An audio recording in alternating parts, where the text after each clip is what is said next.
Welcome to Canadian Justice. I'm Christine Van Geyn, and today we're discussing how trade barriers are making life in Canada more expensive. No, not those new trade barriers imposed by President Trump, our own internal trade barriers between provinces. While the federal government is attempting to negotiate with the United States, there are in fact laws and regulations that make trade, even entirely within Canada, more expensive. These are fully within our own control.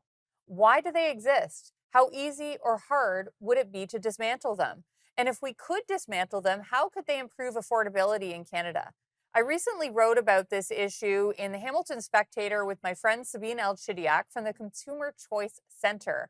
And I'm pleased to be joined today by Sabine, as well as by Ryan Manucha, author of the award-winning book on interprovincial trade, booze, cigarettes, and constitutional dust-ups. Sabine, Ryan, thank you so much for joining me today. First, let's talk broadly about how trade barriers work and how they have an effect on prices. Sabine, maybe you can explain this concept at the kind of fundamental level, how tariffs, whether they're tariffs or regulations, can make life expensive for Canadians. Well, trade barriers are basically restrictions on trade imposed by government. So things like subsidies, tariffs, anything like that. And it ends up always costing consumers a lot. So consumers end up paying more for things like they buy every day, like alcohol, where a bottle of wine is going to be sold cheaper abroad than another province from where it's made because of limited shipments and lots of regulations. One that we're very familiar with is dairy products. When we think about supply management, we think about foreign dairy, but it's actually having an effect on interprovincial trade of dairy as well.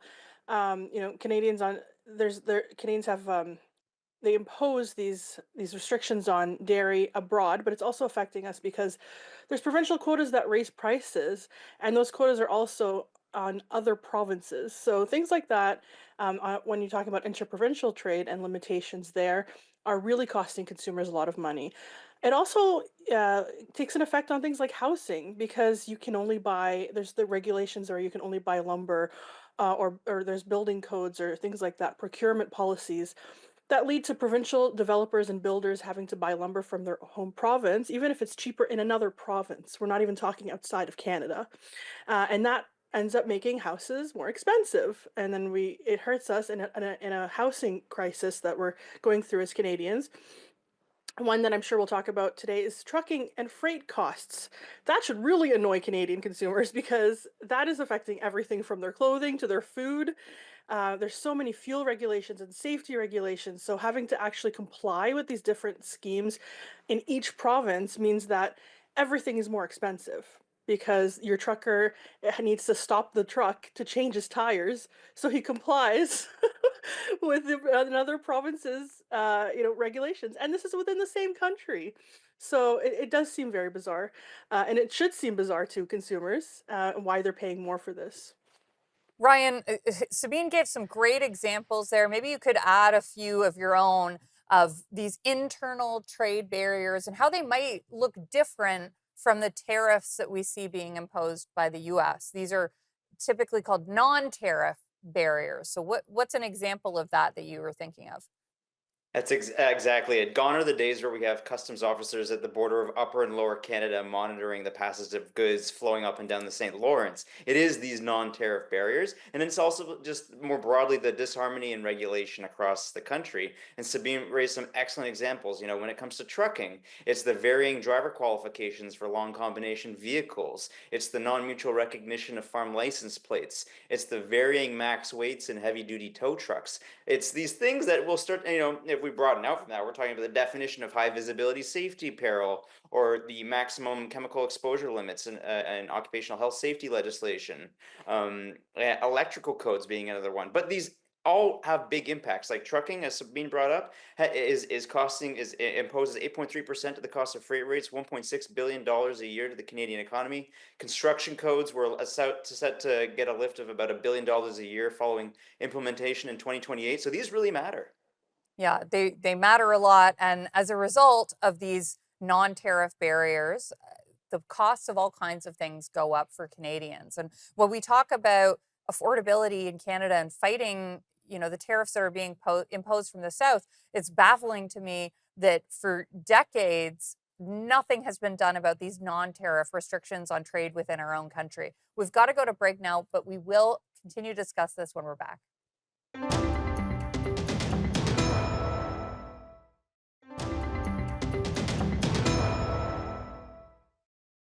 Welcome back to Canadian Justice, where we're discussing trade barriers and how they make life in Canada more expensive. No, not those new tariffs imposed by President Donald Trump, but our own internal trade barriers that are fully within our own control to resolve and remove. Now, Sabine, I think a lot of Canadians might be confused about why we have internal trade barriers at all. We are one country. Why are provinces imposing trade restrictions on each other? Well, it has a lot to do with, favoring your own industries. They want to make their own industries happy. They have a lot of lobbying going on by certain industries. It's very much in that vein. Um, these I'm going to call them tariffs, but these interprovincial trade barriers, which are essentially tariffs at the end of the day, our own tariffs, they become so locked in that actually industries start to lobby the government to not remove them if the government wants to remove them, because they don't want to go and figure it out again for like the second or third time how to actually operate in the province. That's how entrenched they become. So there's a lot of different reasons why electability sometimes is just a policy that works. They think it's going to help them get elected, or just keeping industry working very well within their own province at the expense of consumers. Now, Ryan, another question a lot of people might have is how is this even possible under Canada's constitution? Canada's intended to be one dominion, and there's even a section of the Constitution Act 1867 that seems to address the issue of interprovincial trade. I believe it's section 121. How is this even possible? Great question. We do have what I like to call, what many call the free trade clause at Section 121. And it was put in there by the Fathers of Confederation, who had twice in their adulthoods experienced something like a Trump-esque event, once with the Brits and once with the US, changing Canada's access to foreign markets. But in our jurisprudence, it hasn't been read like that. It's been narrowed and confined. So the question is, what is the primary purpose of the legislation? If the primary purpose is something other than trade restriction, it's okay. So it's a pretty lenient judicial test, meaning that we can't really look to our free trade clause in our constitution to help guard against barriers. Now, one of the most famous cases in the development of the jurisprudence around Section 121 is a case involving a man named Gerard Comeau. He's a retiree from rural New Brunswick. He crossed from New Brunswick into Quebec to pick up some beer because Quebec has lower beer prices, and then bring them back into New Brunswick. And that trip led him all the way to the Supreme Court because he was stopped and fined for bringing beer across the border, even beer for his own personal use. So, Ryan, maybe you could tell me about Comeau's case and the importance that it has in the development of the law on interprovincial trade. Yes, and there's actually an exciting development on Kumo about 2 weeks ago, so we'll get to that. So yes, absolutely right. Tries to bring back a trunk of beer back into New Brunswick and gets caught. Takes it all the way to the Supreme Court, which ends up ruling in favor of New Brunswick, sort of upholding the laws. And as Sabine said, Canada's constitution gives provinces a lot of power. That's the reason Confederation works, is because provinces have power. And you can think of, maybe there's a public health argument. Why should New Brunswick want to be in control of the sale and consumption and trade in liquor? And so therefore the access from Quebec. What's interesting is New Brunswick fought it tooth and nail. And then about 2 weeks ago, New Brunswick's premier has announced that they are probably set to remove the same limitation they fought tooth and nail all the way to the Supreme Court. So it just goes to show you the catalyst of Trump is really has really changed the narrative. New Brunswick would have paid a lot of money to see that go all the way through. Now, Sabine, what's your take on the Comeau case and on this recent development where now New Brunswick is kind of changing their tune? Well, it's great. More alcohol freedom in Canada, more lifting of trade barriers or any kind of barriers related to the economy sounds great to me. I do think that the court got it wrong. The Supreme Court got it wrong on Como. It seems like the Supreme Court decided to back provinces at the expense of consumers, and I think Section 121 of the Constitution shows pretty clearly what the Fathers of Confederation meant and wanted there. The main idea was to make sure Canada would be a union of provinces as a single economic entity. And while I'm all for provincial jurisdiction, I think that federalism is very important. But when it's harmful to everyday things that Canadians want to buy, it's just not good.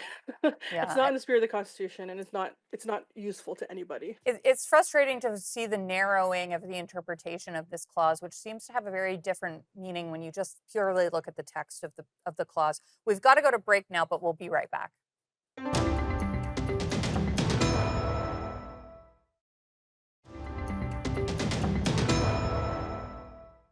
Welcome back to Canadian Justice, where we're talking about internal barriers to trade. So these are restrictions on trade between provinces and some recent developments in trying to eliminate those barriers in the face of these new trade barriers being imposed by the United States, by Donald Trump. Because these internal barriers are fully within our control and we could remove them.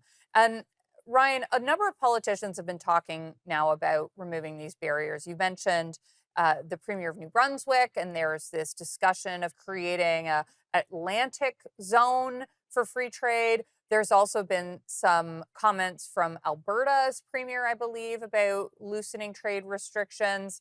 Maybe you could share your thoughts either on the maritime proposal or on how likely you think any of this is to actually happen. This isn't the first time provincial leaders have made noises about loosening these barriers, but I haven't. There hasn't been a lot of action, even though there has been talk before. Yeah, great question.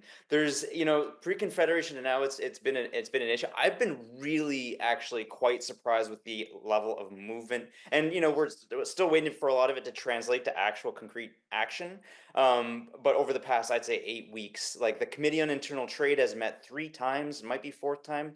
But I think there's been leadership, especially from Alberta. We've seen some leadership from Minister Gibson in BC, but I think, and Minister Fideli in Ontario. But I think the real leader right now has actually been Premier Tim Houston, in Nova Scotia, introducing Bill 36 on mutual recognition for people, goods, and services. It is like short of the CPR and Confederation itself. There's little that could have as much impact as what is being contemplated in Nova Scotia legislature right now.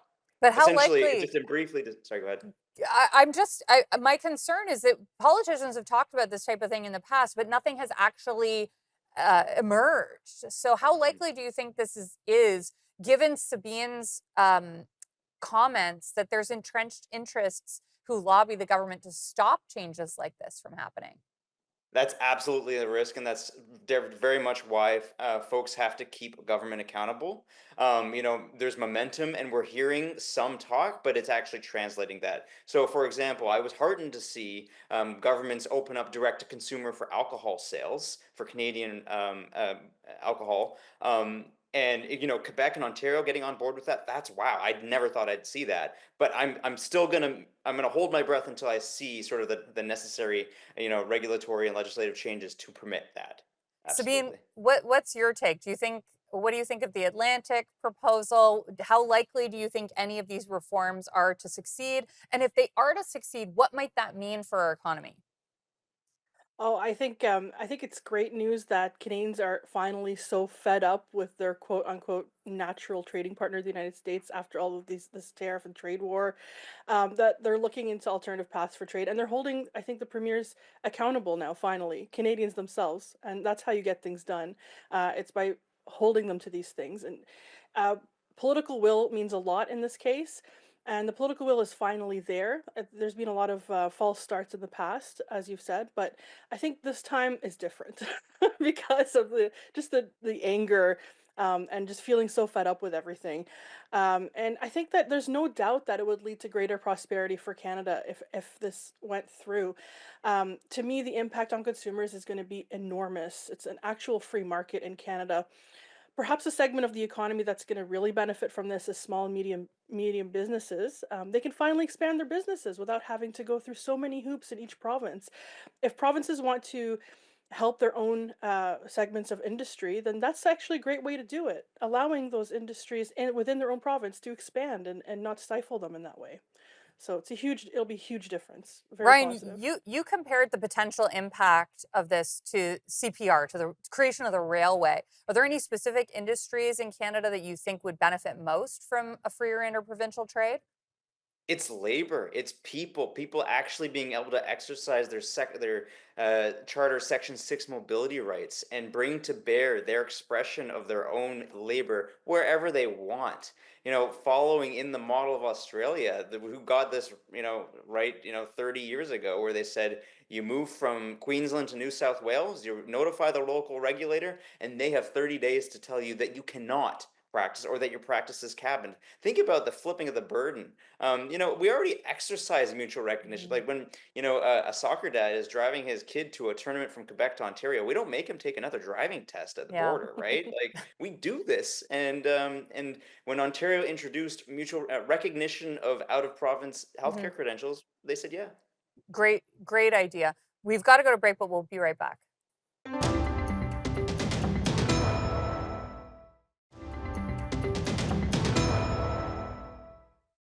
Welcome back to Canadian Justice, where we're discussing interprovincial trade barriers. So these are restrictions on trade between the provinces within Canada. So, Ryan, this is now a big topic. A lot of premiers are discussing maybe opening up some trade between provinces. But is there a role here for the federal government in reducing these barriers? Or is this something that the provinces just need to sort out for themselves? Great question. A lot of the jurisdiction does sit with the provinces. The federal government is also sort of in the mix a little bit, especially when you think about them being in charge of a lot of food regulation. There's one dynamic that I really want to introduce, which is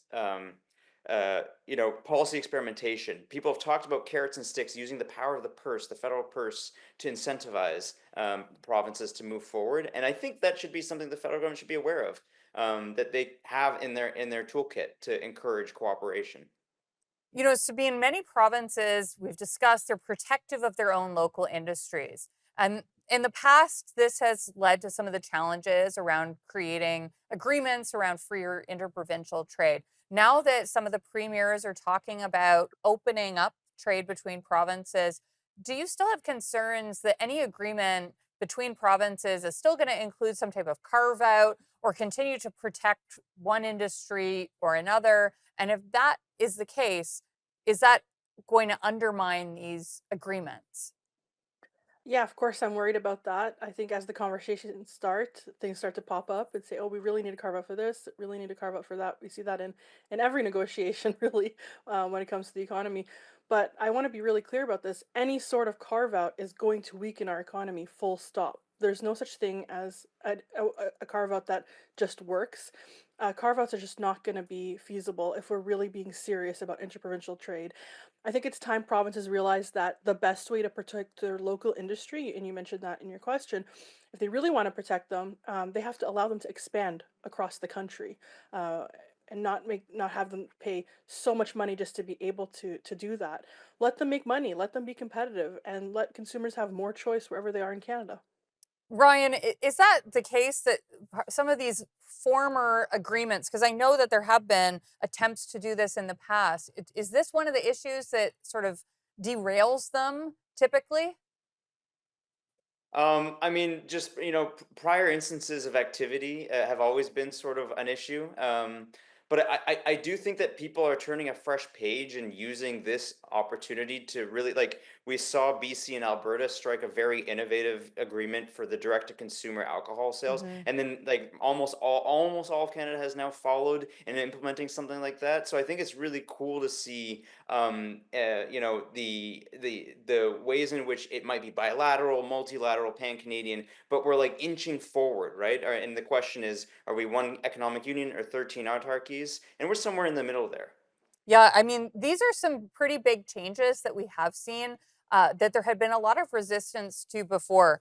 Now, Ryan, if you could propose one single priority for these negotiations on interprovincial trade, if you could wave a magic wand and this happens, what would you choose to have happen in this negotiation? Oh, it's tough to pick one. One, if I had to do one, I think it would be the expression they would be mobility rights and truly entrenching them with pan-Canadian mobility with mutual recognition of labor and services. I think that would be pretty exciting. Sabine, how Allowing about people. you? I agree with Ryan, but I think my one thing would be no carve outs. As they negotiate and make agreements, they have to resist the urge to have carve outs for this industry or that association. It has to be Canada centric, consumer centric. That's the task, and that's it has to be that full stop. Well, I am very heartened to see the developments in this area, which is something that we at the Canadian Constitution Foundation have worked on for many years. We were actually involved in the Como beer case. So it's very exciting for me to see some movement in this area. And I'm feeling more optimistic than I ever have, not about the US tariffs, but about the possibility for a freer trade within Canada. So, Ryan, Sabine, thank you so much. Thank you. Thank you. We've heard today about barriers to trade within Canada. Many people may not be aware of how these internal limits on trade impact our daily lives or how Canada became so restrictive on internal trade. It's an issue that I work on all the time at the Canadian Constitution Foundation, and I really sincerely hope that our political leaders are starting to actually address this issue. Thanks for watching, and remember, a freer Canada starts with you.